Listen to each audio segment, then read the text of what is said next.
Hello and welcome to another episode of So Fly. It's the middle of June and we're back in the studio today recording another podcast. My name is Mitch and we've got Yelma here. Hey everyone, Yelma's here. And we've got somebody on the phone today actually with us. She doesn't need much of an introduction, but April Vokey is a world-renowned angler. She's famous for her fly fishing passions. She's also a podcast host, an entrepreneur, a writer, a mother, and an inspiration to so many anglers around the world. We're really excited to be chatting with her today. April, how's it going? I'm good, thanks. How are you guys doing? We're doing great. Thanks so much for coming on. Yeah, my pleasure. I'm walking around the yard trying to find a place that doesn't sound like water, but there's just water everywhere. Hang on, I'm almost there. Yeah, no worries. It's all good. Yeah, thanks for having me on the show, you guys. It's really cool to be on someone else's podcast. That's right. Yeah, you have your own podcast, eh? That's correct. Anchored with April Vokey. If you don't listen, check it out online. Oh, thanks. So, yeah, sorry for people listening. I was just telling these guys before we started rolling, I'm just getting over a very nasty bug, so I sound like I'm either like 200 years old or a smoker or both, but no, just sick. Just sick. Yeah, and thanks so much for coming on. Even if you're under the weather, it's really means a lot to us for sure. Absolutely. Yeah, you bet. So before we jump into some conversation, whereabouts are you calling from today? Well, right now I am in Chilliwack, British Columbia, Right on. and then back on the road again tomorrow, going up to our place in northern BC. Oh, wow, that's amazing. How long are you going up there for? Not long enough. This is a really short trip. Usually it's, 5 months of the year, but this particular trip's being cut short. We've got a sick dog back in Australia, so Oh, no. trying to get all the obligatory stuff done before we get back to him. Right. Yeah, okay. So you spent some time in Australia, sort of between Australia and BC, eh? Yeah, so we do half and half. Okay. Or I do half and half, and my husband tries to get to BC when he can. Yep. But now that we have a baby, it's just a little more hectic, but because he doesn't want us gone that long, obviously. But Yeah. yeah, we go anyway, so it just makes him, stay on his toes. Yeah. How old's your baby now? She's a year and a half. Right on. Okay, congratulations. That's awesome. Thanks. Do you have kids? No, I've got none, and neither does Yelma. We're both, kidless. I'm his baby. Yeah, Yelma is a bit of a Okay. baby, so it works out well. No, they're great. They're excellent. I can't say enough good things. And I was the person who was like, meh, I don't know if it's for me. Yeah. Yeah, I wouldn't change a thing. I've never laughed so much in my life. I've actually saw an article about, well, we're going to talk about this a little bit later, but you on the river with your baby. Yeah. I've heard about that article. I haven't seen it yet. Yeah, no, it's pretty cool taking your baby fishing. It's well, we'll talk about it later for sure, but I guess just to Sure. sort of kick things off, when did you start fly fishing? Like, how did your fly fishing story begin? Ooh, well, I didn't start with fly fishing. I started with conventional fishing, Yep.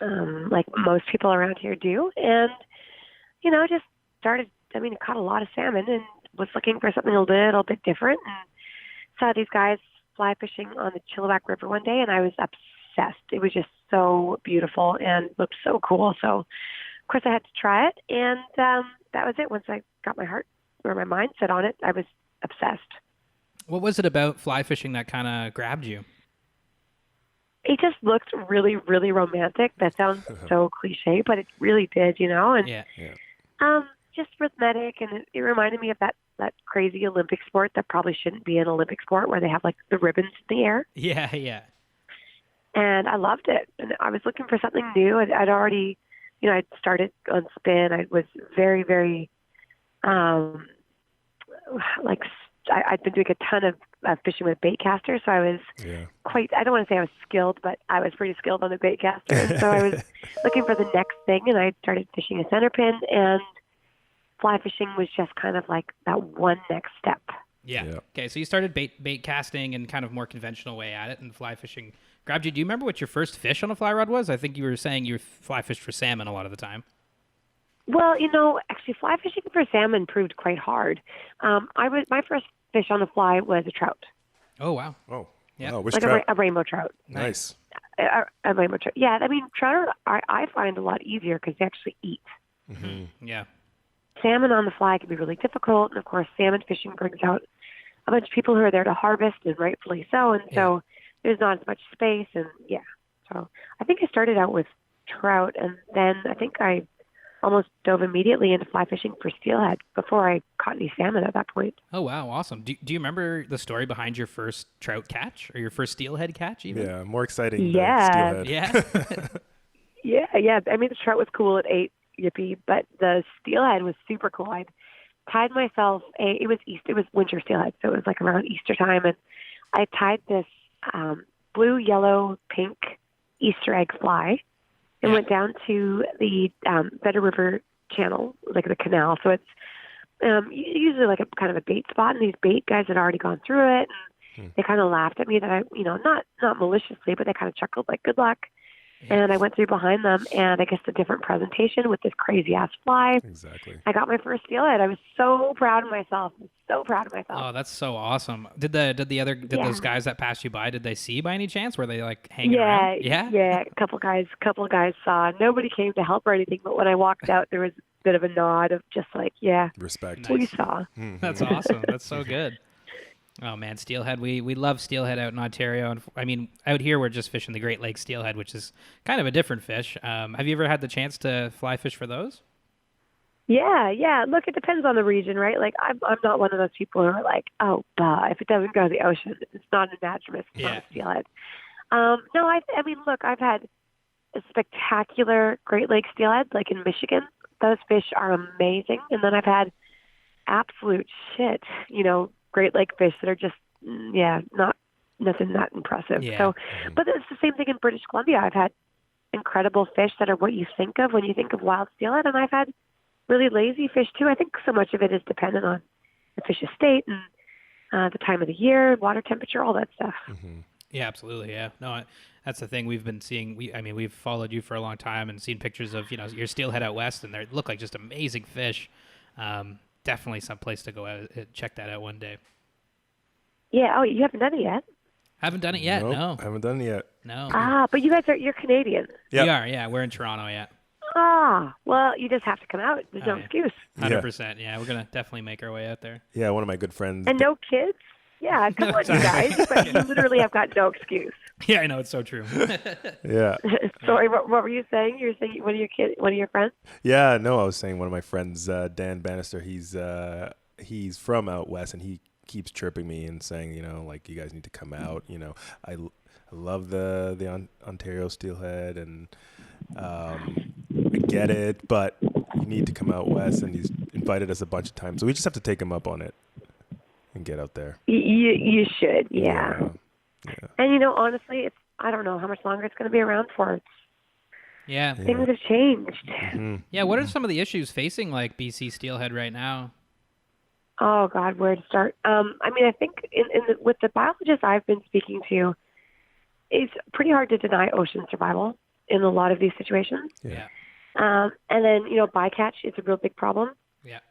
With getting in the way of other fisheries. I think that there's a solution for that in impoundment, like pound nets and pound traps. But Right. Yeah. I don't know if they're actually going to move forward with that. I hope they do. Yeah, I know it's pretty tough for these fish. I mean, God, they go through so much already, and then humans getting in the way. I mean, is there? Yeah, it makes me. I'm constantly questioning myself and my own decisions and my own choices with them. So, I've definitely taken a step back. Yeah. I do. I still do a lot of fishing. I like being out there, but I have less focus on catching. It depends. If I have the baby, I'm usually excited to get one to share it with her, and then I go home. And if it's kind of just my time, then I'm usually put on a dry fly and just kind of enjoy my day. Yeah, for sure. Yeah. Yeah, sort of a more casual way of fishing and just kind of taking it easy and going easy on the fish. I mean, it's sort of similar out here. Like when it gets too hot, a lot of people don't fish for trout just because doesn't seem like a great idea. I mean, the fish can't survive. Not fair. Yeah, it's not fair, So that's really interesting. Yeah, I think that we need to be a little more conscious of that. I think that this whole, number game it's an old game, and I think that we really need to ask ourselves why we might feel the need to catch numbers, and if it's really, is it really necessary? Yeah, absolutely. Yeah, 100%. Do you see that kind of culture manifesting out west? Yes, no, depends on the age of the person and any other motives maybe. Yeah, right. So for a lot of, it depends. I know old guys who have never been on the internet in their lives, and they still want to catch 10 fish a day. And I know people who are literally on the internet only for social media following, and they're quite content to just catch one. So I can't. I'm having a really hard time. It's all over the place. Figuring out who. Yeah, it's all over the map. I can't figure it out. But that's not really my job. I mean, it's everyone's. I just have to focus on. All I can do is focus on myself and the message I'm passing on to my own family. Mm-hmm. Yeah. And the education that you're putting out there, and hoping that people can sort of, understand and make their own decisions based on that. Yeah, I mean, that's really all you can do is try to share the experience as a whole and hope that that it's appealing to them. And then just the biology side of things is, that's why I have the podcast, is to share a message. And yeah, exactly. It's really nice to be able to put people on the show who have the numbers, right? Like, you can be an inspiration all you want and say it's wonderful, the environment's going through a rough time, don't catch very many fish. But to get someone on the show who really knows their stuff and to be like, this is what it used to be, this is what it is, and this is what the solution is, and to be able to offer, proof or facts or numbers, that's really what we need. Yeah, absolutely. No, it's interesting that I mean, it takes me sort of to the space of talking about like almost fishing influencers in a way, and Instagram pages and things like that. I mean, just thinking about it that way, it gives Instagram pages a lot of almost recognition when people have a platform to sort of spread some good, like like yourself. You've got tons of people that kind of look up to you on Instagram and online, and spreading that message is pretty important. Yeah, I think a lot of what we can spread with messages is as simple as by what you don't show. Like, right. I don't feel the need to post every fish photo. And for me, rather than, I didn't want to get on there and be like, you guys shouldn't be catching as many fish. Yeah. So I thought, well, that's what I'll do is I just won't post as many fish. Yeah. And try to show that, are those chimes in it? Let me move away from the chimes. Yeah. It's just, there's so many noises. Sorry, give me 1 sec. Oh, it's okay. No worries. No problem. Yeah, I mean, I think that we can show a lot and inspire a lot of people by maybe what we don't show on the internet. But it's it's always a fine line. It's like you have to balance between. I just had this conversation with a guest not that long ago. You have to balance between staying relevant, and by showing, hey, look, I still am out fishing. Because when I made the decision to not post as many fish pictures a few years ago, like quite a few years ago, far, like way before I had a baby. Yeah. And I didn't realize that it was, that there was, long story short, I sat in on a business meeting and they were like, yeah, so you're kind of maybe not as relevant because you're not posting as many fish pictures. And that really threw me off because I'm not posting as many fish pictures because I want people to focus on the experience and not the fish. Yeah. But if I'm going to lose the attention and the ears, because remember, that's what I want. I'm here for people's ears for the podcast because all of my podcasts have a message in them. And so I want their ears. And if I have people following me on social, I have their ears, or I have the potential, the ability to get to their ears. And so I don't want to lose their attention. So I need to constantly have some appeal, but not so much that it compromises my integrity and what my actual message is. Yeah. So it's just a balance. It's constantly, tiptoeing around the system that is what it is today, which is a whole different conversation. Yeah, no, I think I know what you mean. Like we talk about it all the time, like, what we're trying to do too, and the podcast and Instagram and stuff, and trying to find that balance of, posting things and trying to connect, like, all good intention things, and then the opposite that sort of can happen because of all that, Yeah, it's really scary. It's really scary. We're in a very interesting time and place, but I think as long as we just go into it knowing what our motives are and what our intentions are, then really, what else can you do, right? Yeah, no, absolutely. For those people that don't know, what is Anchored sort of all about? I mean, what's the general idea behind the show? Yeah. So it's obviously, I'm proud of it. It's my baby. Some time back I had a television show, and on the show I really was the purpose of the show was to try to draw parallels between Atlantic salmon fishing in the UK and the history of how a lot of those techniques came to be in Canada. Yeah. But long story short, to get those stories, I had to speak to a lot of older people. And I realized that their stories were unbelievable, and a lot of them weren't documented. And these people don't have social media. And so a lot of their stories were just dying. And when I went out with the show, these hour and a half long interviews were being edited down to like an hour and a half. Wow. So I thought, you know what, I'm going to make a podcast and I'm going to be able to preserve these stories. So the purpose of the show is to preserve our history, is really what it is. And it's really cool when you listen to all the stories, everyone's timeline kind of like intersects with one, they all kind of work together. Yeah. So you can really draw the lines where the industry swayed and turned through the course of time. Oh, no, that's super cool. I mean, podcasts are an absolutely great way to do that. Absolutely. Yeah, they don't feel rushed. I love podcasts. So that's what the show is. I mean, sometimes I play around with it. I'm big into bow hunting, so sometimes there's other people in the outdoors on there. But yeah, it's just preservation is what it is. Yeah, it's actually funny. I'm thinking back now. Just it was quite a while ago, but there was I actually heard you on a podcast called I think it was called Fly Fishing on the Web. Do you remember that by any chance? Oh, that's so old. I was so angry when I did that podcast. Yeah. Yeah, I remember hearing that like a long, long time ago. But it's funny that you go back that far and to the start of podcast and fly fishing, getting into the podcast world. And yeah. Yeah, I remember being so angry because I was on there. We were going through major strife when I guided on the Dean. Mm-hmm. And we really needed all the help. I mean, the last 2 seasons I guided there I was damn near married on my last season, but I was there I'd made these journals so that we could record fish data when the net, like they were doing this netting in Region 8. Anyway, long story short, I was trying to use the guides on the lower river. There were 4 of us who were there full time. So we were the perfect people to use as data to be able to know exactly what was going on. And so I was there for all these reasons that were good. I wasn't there for any other reasons.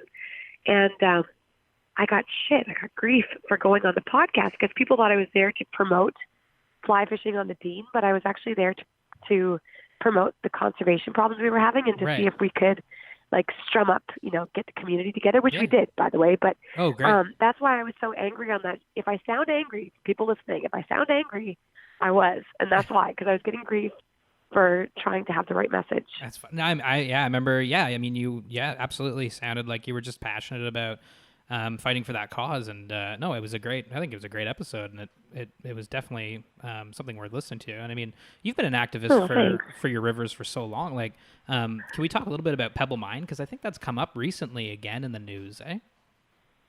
Excuse me, yeah, it has. I'm not an activist. I wish I was a proper activist. I'm not. I'm a medium. I'm like an in-between person for getting the message out. But if I was really fantastic and worthy of any praise, like I had a company recently or a non-profit. Some people wanted to nominate me for an award. Yeah. And it was like, look, I'm really flattered, but let me nominate people who are really worthy of this award. And she's like, well, yeah, can you send it over a few?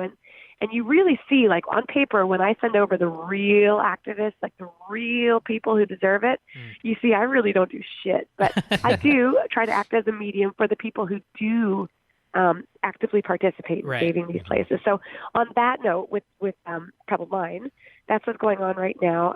I sit on the board with the Wild Salmon Center. And so we had just had a discussion about just the intricacies and the logistics and the power behind Pebble Mine. And I was mind blown. I mean, it is, talk about feeling like a little fish. It is a real big, big problem. Yeah.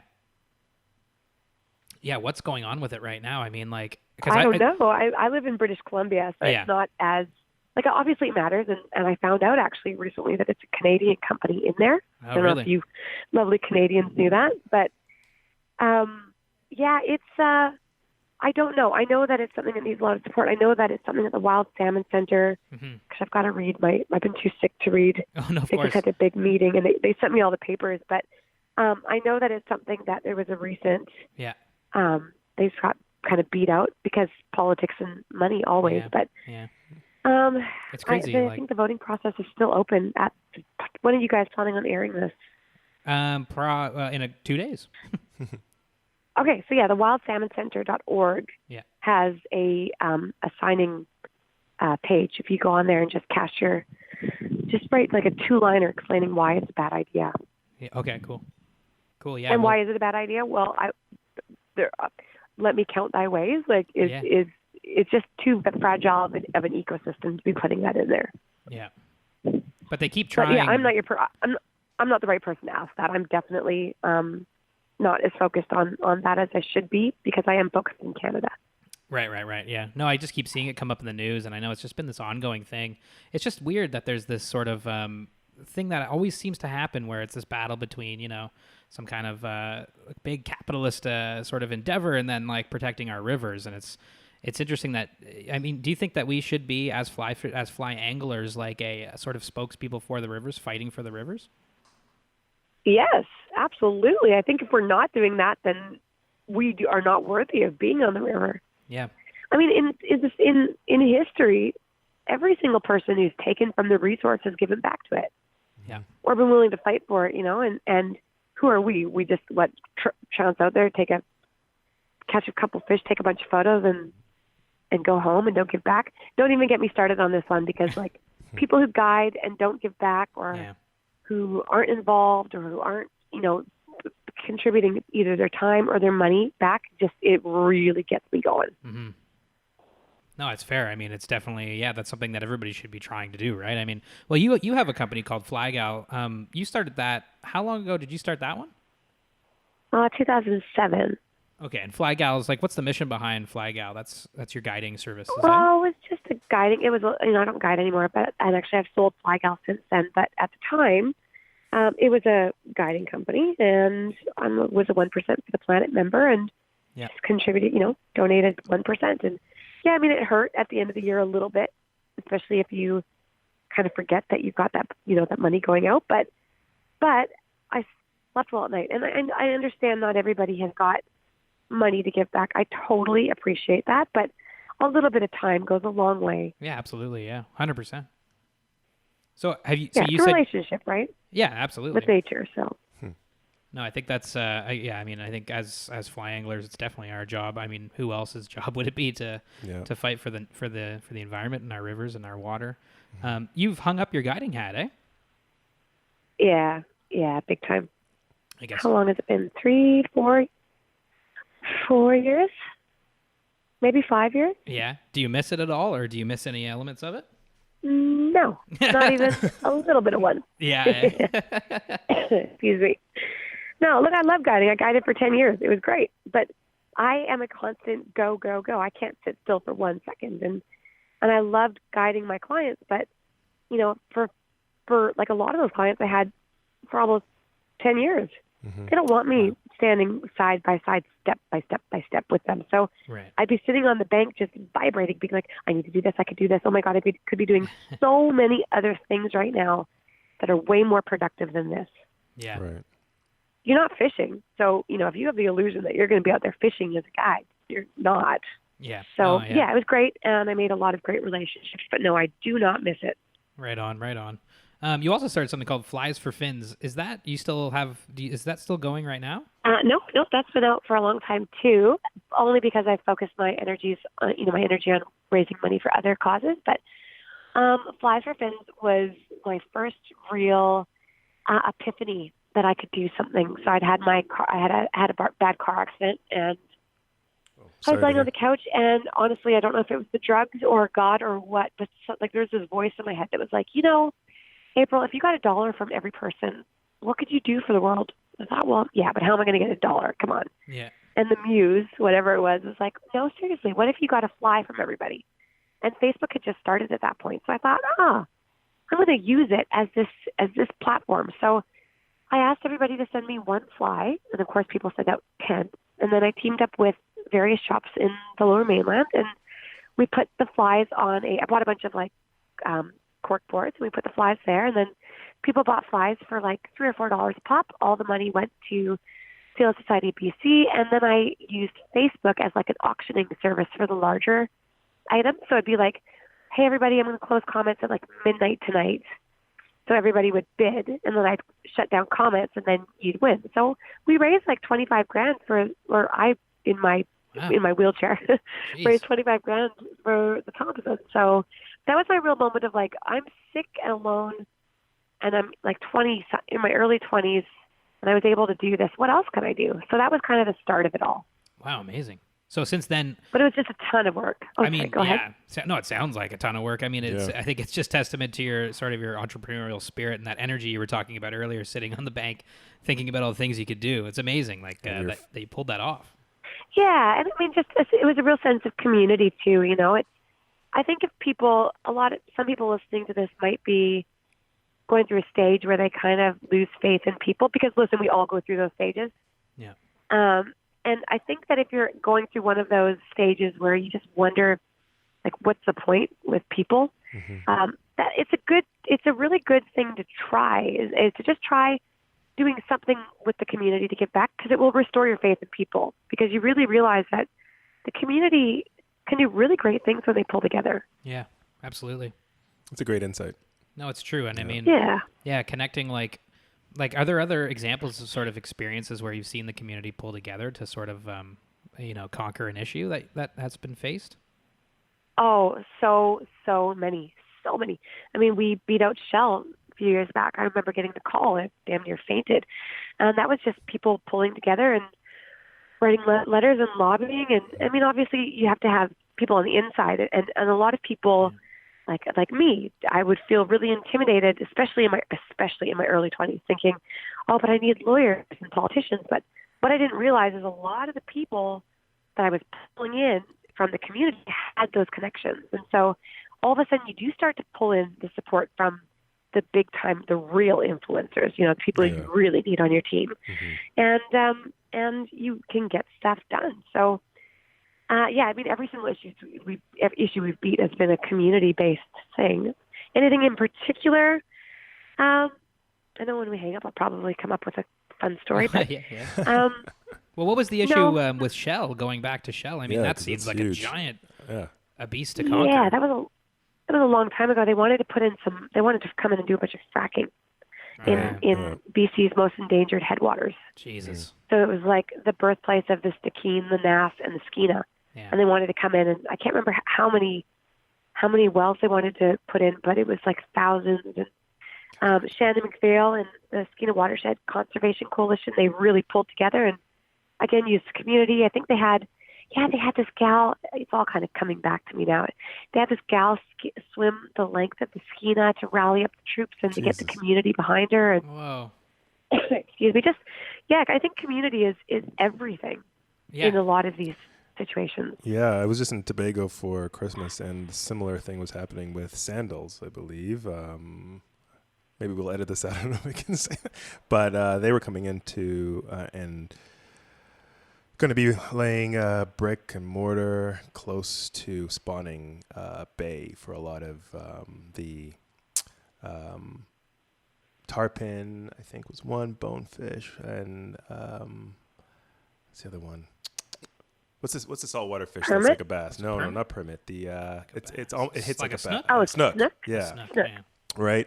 And I think the locals rallied against them, and I think they're going to move locations. But I'm like, it's such a you have this island that is, has so much space, yet you want to fight for that specific area where the fish are spawning. Like, just move, just go somewhere else. Like, it's not a big deal. It should be a non issue. It should be a very common sense kind of thing. So it's just funny to see. But I think they did rally against it, and I think they're fighting, and I think they did move locations. Yeah, and I mean, there's two important things there, right? Like, compromise is important. I think a lot of people forget that, especially really radical people forget that there is important and goes a long way. But also that you're going to lose. Like, for the person listening who does go and start something, there are going to be a lot of situations where you quote unquote lose, but you're not losing. You're just becoming stronger for your next battle. Right. Yeah. Yeah. Because there are always going to be battles. You're never going to win them all. Yeah. That's the thing. I'm just actually looking at an article right now, and it says Sandals Resorts International has canceled its project in Tobago. Nice. So that's really good. January 15th. So yeah, it looks like looks like we're okay. Yeah, you're absolutely right about compromise. I think that's a really good point. Like trying to find that balance. Yeah, well, you have to. You have to because they have a side where they're coming from too, right? Mm-hmm. Exactly. Yeah. So since Flies for Fins, then, like, where have you, what kind of, since starting up Flies for Fins, where have you gone from there in terms of, trying to give back? Yeah, I've sat on a couple boards. You know, I don't know how valuable I am at the boards. I do my best to offer insight when I can. But primarily, if I had to give myself any credit, I mean, money is a thing. I definitely donate a lot of money very quietly, where I can. I'm not affluent by any means. But like when I got married, rather than asking for wedding gifts, I just asked everyone to write a check to Skeena Wild. So little tiny things like that. But primarily, I think if I had to give myself any pat on the back, it would be for just offering a voice for the people, like I said, who have the real street cred. So the podcast. Yeah. Honestly, the podcast has been everything for me. That and social media has been incredibly helpful for getting those messages out there. Mm-hmm. Yeah, absolutely. What are some of the sort of the like what is it about a podcast that you value so much, and what do you think podcasts can kind of offer the fly fishing community? Yeah, great. That's a great question.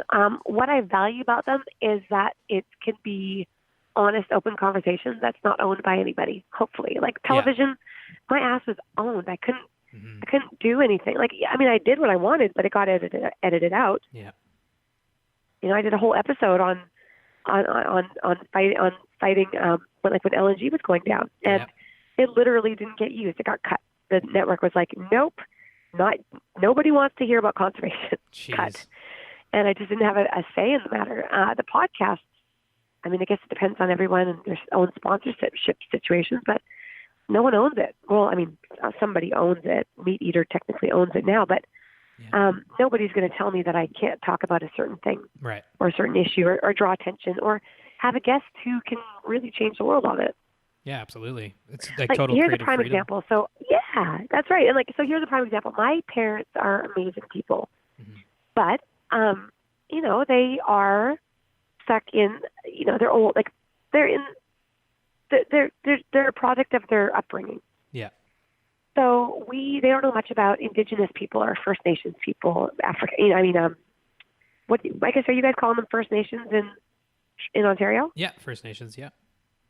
Okay, so my mom really didn't know anything about them, and I told her that I'd done this podcast with this guy named Spencer Greening. It's my favorite podcast to date because it's so freaking uncomfortable. Like literally, you almost cringe. Yeah, you will. I cringe when I listen to it, but I asked the really hard questions, like the incredibly not politically correct, almost racist, super uncomfortable questions that nobody wants to ask. Yeah. And for 2 hours, we totally hammered out all of these difficult questions. Right. And my mom wanted to listen to it. And to watch her sit down with one mindset, not racism, just totally being fed wrong information, to have her shut it off and say to me, that was profound. I cannot believe that I've had all of those stereotypes, that I thought this, that, and the other thing was true. And, oh, my God, we need to do more with Indigenous people. Like that meant that was one of the most special moments of my life. Yeah, that's huge. It's amazing. Yeah. And then like my inbox filled up with other people, First Nation. It's so weird because like to me they were just always like the Indians growing up, right? But like to have the First Nations, and I found out actually that that's not that offensive to a lot of people. I know there's like anyone isn't. There's speculation. I know we also I think First Peoples is another one First that's Peoples, come up. What everybody knows, I'm not good at this whole PC shit, but my inbox filled up with these incredible people again, but from the community, but from the Indigenous community. Yeah. Right. And they were like, we really appreciate you giving us a voice, and you're welcome into our home and into our community. And I got a bunch of that. So now all of a sudden I feel like I've been embraced into this new community that, again, we can work together to do all these great things. So I think podcasts open doors that sound bites can't do. Like if that podcast was turned into sound bites with media, I would be painted in the wrong image. Yeah. I would probably be distasteful, or I would look to be distasteful to see, I live part-time in Australia, so I keep wanting to say Aborigines. Yeah, because that's what they're... Right, so to the Indigenous community, I might look distasteful, and I wouldn't have doors opened. Yeah. But because the podcast is uncensored, I can get my message out, and it can really open the doors of communication properly. Yeah, yeah. Where else can you get communication or like that sort of format out there? Television won't give it to you. Don't believe anything you see on television. No, it's horrible. Yeah, no, of course YouTube right? Yeah. Like, I guess, but like, where else do you get to listen to someone just talk Yeah, Mhm. I mean, and even stammer their way? Yeah. even on like platforms like YouTube, it becomes tricky because you can have, like, I mean, YouTube is its own, almost like a broadcaster in a way, and then it's tricky. And I don't know, like podcasts, you're 100% right. It's like a total free platform to just kind of express and talk about real stuff. Yeah, and I mean, there's the danger, and I'm sorry, I'm getting all excited and worked up, so I'm like talking No, over you guys. it's all But good. No. the thing is like, yes, you can be fed wrong information, and I get that. That's the argument. Is but Sure.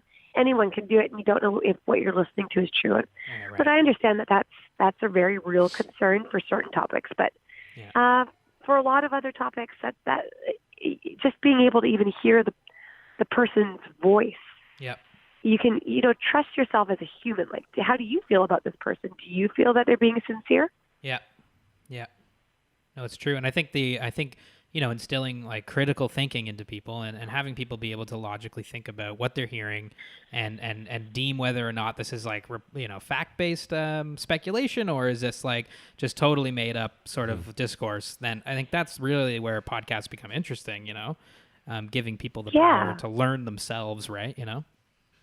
Yeah, and then like, if someone does disagree, I get a lot of I guess I don't get that much negative feedback, but if somebody were to disagree or suggest another guest, I get these incredible guest recommendations. And so then I go and meet up with that guest, and then we can go at it from that angle. So I just think podcasts are the ultimate door openers. Yeah, you're totally right. I completely agree. I mean, it's it's funny because we're doing a podcast and you're a podcast host and we're talking about how much we love it, but I think all those reasons are 100% true. Yeah. Do you have? I know this is an impossible question, but do you have like a guest that I don't want to say a favorite guest, but a guest that really stood out to you as memorable? I mean, you've done 140 something episodes at this point, eh? Yeah. Whoa. Yeah. Yes, I definitely have. I mean, most of them stand out to me. You get a bond when for me anyway, maybe I'm just sensitive, but I feel a bond. I mean, I only do all my shows in person. Yeah. So for me, I usually go in and spend time with that person first, and I go into like a handful of, I guess I've been in old folks' homes. Right. And I'm gonna I must be going through. It must be that time of the month or something because I'm getting myself all emotional. But like, I'll go into their their home, and I know that they haven't had anyone visit them in so long, and it means so much to them. And I mean, I'll spend I had one guy, I think at Ed Rice's place, I was there for like 6 or 7 hours, and we went through all of his old photo albums. And one of my guests who unfortunately has passed away, Ted Niemeyer, was at his old folks home all day, and then we followed up every few months on the phone because I knew no one was there calling it. Like, you just get this bond because you get an insight into their lives. Yep. And again, because the show is so much about networking, you can really then introduce other people. But I think the guests that have stood out the most as far as like their message, if people were scrolling through my show and trying to find the show to listen to, John McMillan's one of my top favorites. He's a steelhead biologist, and so he's one of those guys who deserves all the accolades. He's a real pusher and shaker, and he's the famous Bill McMillan's son. Oh yeah. Who's also a steelhead biologist. But so John McMillan would be a good guest, I think, who really means a lot. Joan Wolfe, I podcasted Joan Wolfe, who is I just absolutely adore her. So to podcast her meant a lot to me. I've definitely got a handful of guests that sit above everyone else, I think. So cool. I mean, it's just like, again, talking about podcast sort of value. It's amazing that we can just speak to these people and the guests you've had on your show, and even thinking about going to the old folks' homes and talking to people about their lives. Like, that's such a powerful sentiment. Yeah, and you know what I think is the coolest part of it all? And I've been pretty vocal about this in the past.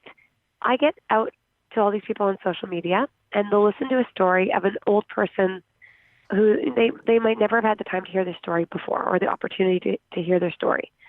And then these old people, I don't know, is there like a PC way of saying old people? My elders, our elders. They're too old to care. Like I said, I'm so bad at this stuff. No, it's all but good. Our elders don't have access to these young people either. And so there's a disconnect. And it's not anyone's fault. Yeah. It just happens. And it's really, really cool with the podcast. The young people reach out to my older guests. That's and so cool. a lot of them have developed relationships. And that happens that happens so often now that it's like I can't even count how many times. It is so fulfilling. It's just a really rewarding feeling. Yeah, that's dynamite. I got to be honest, I never even thought about speaking to guests who were older. I mean, at one time we were really talking about how awesome would it be if we could get Lefty Kreh on the show. That'd be so amazing.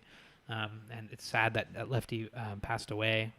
He was such an inspiration to so many anglers, but apart from that, I think you speaking with people in that demographic who have such amazing stories to tell, but just like nobody to tell them to your point. I think it's a powerful way to do it. Well, it is, because their stories, I mean, not only did they shape up, especially the fly fishing industry, to what it is today, but I mean, they really appreciate having someone listen, and absolutely. Their stories are way more interesting than ours are. Like, Fanny Krieger. I honestly, totally being honest here, I sat down with Fanny Krieger in California because I thought, I'm here in San Francisco on business. I'll meet up with Fanny. She's Mel Krieger's late wife. So, that was really interesting to me. And I thought that I was going to ask her questions about Mel, but I didn't want to, Sure. I still wanted to hear her story. She ended up having one of the most incredible stories I've ever heard. I mean, she escaped from a or her family was killed in a concentration camp. She narrowly escaped. Yeah. She came into the States. I mean, her story had me on edge. Yeah. And, if we didn't have the opportunity to hear that story, maybe we'd forever think that Fanny was just Mel's wife. Yeah. Yeah. Mm-hmm. No, it's true. And she's not on social media, so. No. Her story's not being told. I mean, that's a really good point, is that podcasts really are just kind of a gateway to tell so many stories that otherwise would go, Yeah, they literally just die off. And I think that it's important for people who want to start their podcast to know that, because I see this a lot. I see people trying to get guests who have a following, and that it actually kind of irks me a little bit when that's everyone's sole focus, because it happens a lot, because people know, and there's pressure sometimes to do that, to get someone with a lot of following, because you're like, the companies who are trying to make money off of the show want that, because they know that that person will promote it for you and it will bring in more listeners. Yeah. But you'd be surprised. When I look at my stats, the people who have a big following, like, it has a small peak, but not enough to make it worth compromising my integrity. Yeah, for people sure. want to hear the stories that aren't well known. And that person can't promote you on social media, but who cares? Yeah, absolutely. You'll be happy to know that we don't make any money off the show, and we don't care about our fame at all, and so we're talking to you because we think you're awesome. Thank you. Don't make me laugh. Yeah, sorry. But we totally agree. I don't think you have to compromise on integrity in order to put out stories that need to be told, and I think Anchor does a great job at that. And no, it's amazing. Thanks. Really, really cool. Yeah. Thank you. Well, it's time. I think we do a segment every show. It's the same segment, and it's just 5 questions that kind of just inspire some sort of fishing talk. It's called Mitchie's Fishies 5. My name's Mitch, so it's one of those clever titles. Whoa. I know, really blowing it open. And then weirdly enough, I think no guesses come with the same answers. Really, I mean, similar, but I think they've, I think it's been pretty interesting. Yeah. I have a little segment too, but we're gonna waiver that. Yeah. For this one, and then concentrate on this one because this one's fun. Yeah, Mitchie's Fishies 5. I'm so interested. Hold on, what's yours? I want to hear what it is. Yours is great. It's a new segment. Yeah, it's a new segment. It's called Fact or Fishy, where I come up with fake fishing stories and I mesh them together with real fishing stories, and I have the guest and Mitch and Aldo guess which ones are fake and which ones are false. True or false. That's really, it's just, and it's fun because then nobody really gets it. I mean, I think Aldo might have gotten one right, but it's interesting because there's so many extreme fishing stories that could sound fake, that are real. Yeah. That is true. Yeah, no kidding. Well, I like segments, you guys. It sounds fun. Let's do them. Segments are great. Okay. So five questions, same 5 questions. The first one is, what is your favorite fish and why? Steelhead. Yeah. and why because is that? I really identify with them in so many corny, cheesy ways. Yeah, like what? We love Even corny, cheesy ways. Oh, well, I was young and wild and free too, and when I was really finding myself, I was steelheading at a ridiculous rate, like every day for winter and summer and fall, and I really found myself while trying to find steelhead, and I really just identified as being this crazy wild fish as well, just trying to get upstream. And it's really corny, but it's honestly how I felt. And just even at the point now where I just, I just kind of, I don't even need to catch them. I just need to see them and know they're there. Mm-hmm. Yeah. And I kind of feel the same way with myself. Like there was a time when I was younger, I needed to be noticed and I needed to be seen. And, as in my 20s and like, look at me. And now I just don't, I'm here, but you guys don't really need to pay too much attention to me. Go back to what you're doing. I just kind of, I just really feel like I identify with steelhead. I love them. Oh man, that's such a great answer. Yeah, steelhead's also my favorite fish, and pretty much exactly for the same reasons. I think that's such a beautiful way of looking at that fish. Thanks. Okay, number 2. So if you could fish, and we know you fished in so many places around the world. You've explored many different rivers and lakes. But if you could fish anywhere in the world right now, assuming it's the best time to go, where would you go and why? Ooh. A part of me wants to stay at home in my front yard. Yeah. Because I'd be close to home. Yeah. But if it was just for the fish, I would be helicoptered and dropped in the middle of the Dean River alone. Oh, nice. That's awesome, yeah. Right into the middle of the Dean. That's pretty cool. Right in the middle of the Dean. Give me a raft in the tent, old school style. Yeah. And what would that experience kind of be like for you? What's that? What would that experience be like for you in terms of the nature and the wilderness? Like, what does it feel like to be sort of in that sort of environment, do you think? Oh, it's great. I used to do it every year. It's just on hold. I almost did it when I was pregnant, but I was like 8 months pregnant, and I just didn't think it was a great idea. Yeah. Right. And I take Adelaide everywhere with me, and that is one that is way too dangerous. Yeah, The Dean? Yeah. Yeah, it's pretty rugged. I guided there for 5 years, and then after guiding, every year after that, I'd helicopter up way, way, way up to the top, and then raft down, and flipped my raft, almost drowned, and grizzly bears and cougars. It's just like, you want to get on your toes and remember that you are very, very little on this planet. That's the way to do it. Yeah. Yeah, wow, that's crazy. Yeah, I'll just never go. No, we should definitely go. That sounds awesome. I'll send Rich nobody an ever go. Yeah. Don't go. Don't go. Don't You'll go. die. What is it about that location that just, really gets you going? It's wild. I need to always feel like I could be just eaten alive by nature. So, like, I'll just stare. I was thinking about this the other day, actually, just driving through Chilliwack, looking up at the mountains. Yeah. And I was asking myself, like, is it the adventure or the opportunity, or is it both? I just need to always feel like I could get lost somewhere. It just brings me back down to earth real fast. Yeah, no, that's amazing. I feel like one of the best things of fly fishing or fishing in general, it takes you to those types of places, just wild places. Yeah, and I think I crave it now more than ever because I am a mom. And there was a time where I was really quite crazy, and with my life, and I think I've got a little bit of sadness now because I know that I will never be able to do that again. Like, obviously I can't take her with me, but even my own, now that I have somebody and I want to be in her life, I can never just go and be reckless, but being reckless was so much fun. Yeah. No, absolutely. I think we all we can attest to that. Yeah. Okay, so number 3, what is your best fishing memory? Oh, my goodness. Yeah, I know. I have so many. I know. Yeah. Oh, damn it. I really don't know what to say. First thing that comes to your head. Fishing memory. Yeah, I guess, take your time or whatever. Just, I guess this question could also be just like, what is the first fishing memory that comes to mind? Well, the first fishing memory that comes to mind is actually really quite simple and really quite boring. But when I was a teenager, my first fishing buddy was this old guy I met on the river. And his name was Dave. And Dave took me to the Stave Lake. We were going to go fish for Dolly Varden. Right. And I just remember sitting in the boat and like we were running the boat back to the boat launch. I'd had this incredible day. We caught so many fish. And just I had my eyes closed.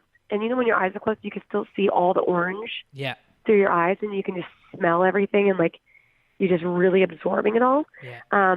That was probably my first real moment of, like every time when people ask me that question, that's probably the first thing that pops into my mind. But I don't tell them that because it sounds really lame and boring, but that in my head, that's what I think of. And then probably anything at home. Like I love fishing at home and just knowing that I'm at my place and I've worked really hard to be there. And yeah, probably.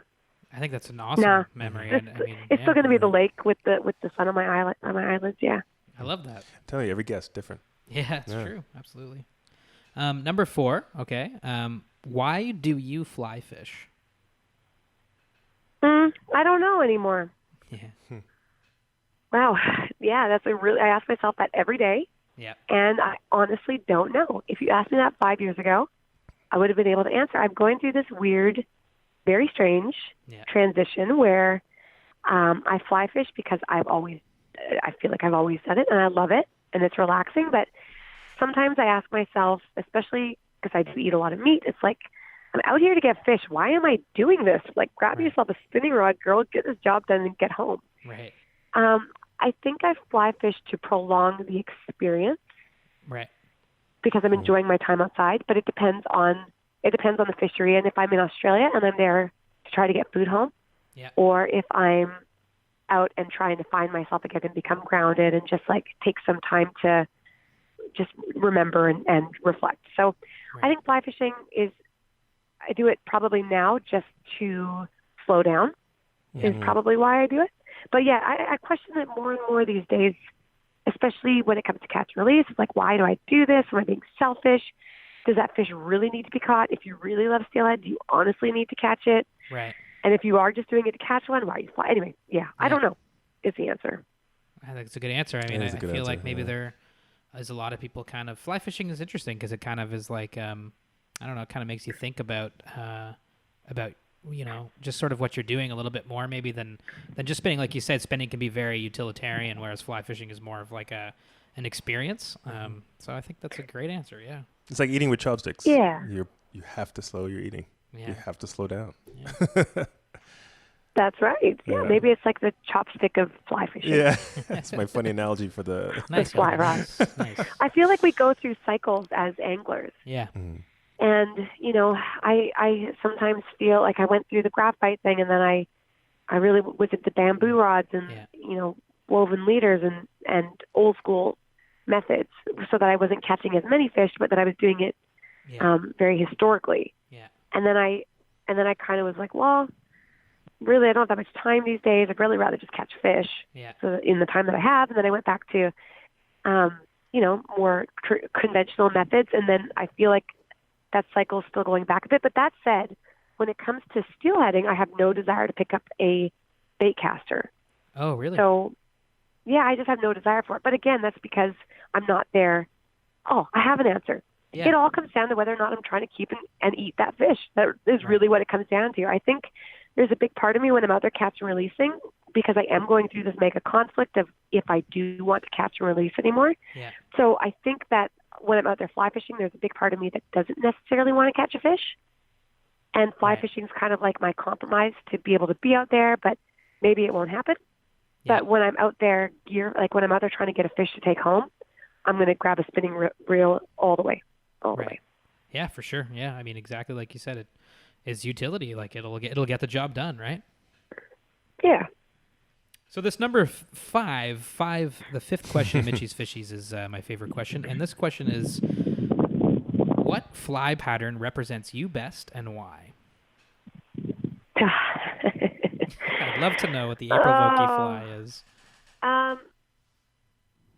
Well, okay. It's changed. Yeah. I have 2 answers. I have one for April Vokey, the girl I've always been, and I've got one for April Vokey mom.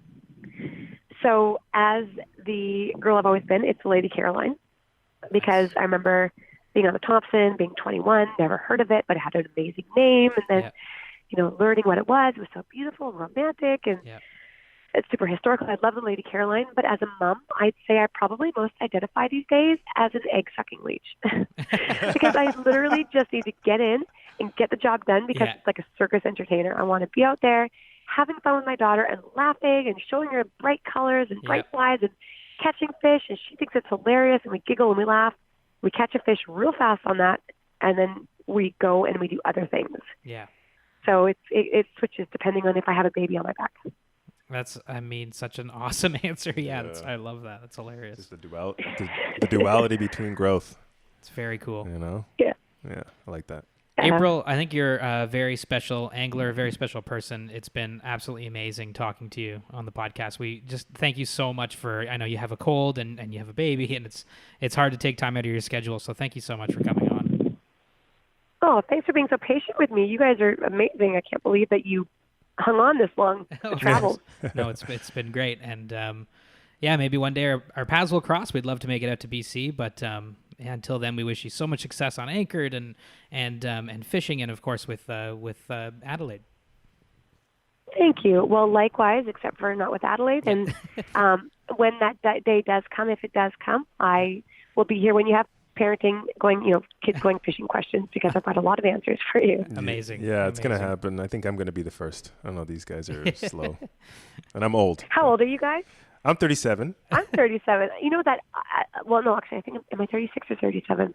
I don't know. I never remember how old I am, but I'm one of them. Yeah. And it's like geriatric. They call that being a geriatric parent nowadays. Yeah, it's true. I get called baby boomer at the office. Yeah. Because I work in the ad industry and you have to be young. Poor Yelma. And apparently I'm not young. Yeah. It'll happen. Don't be in a hurry. My husband's 47.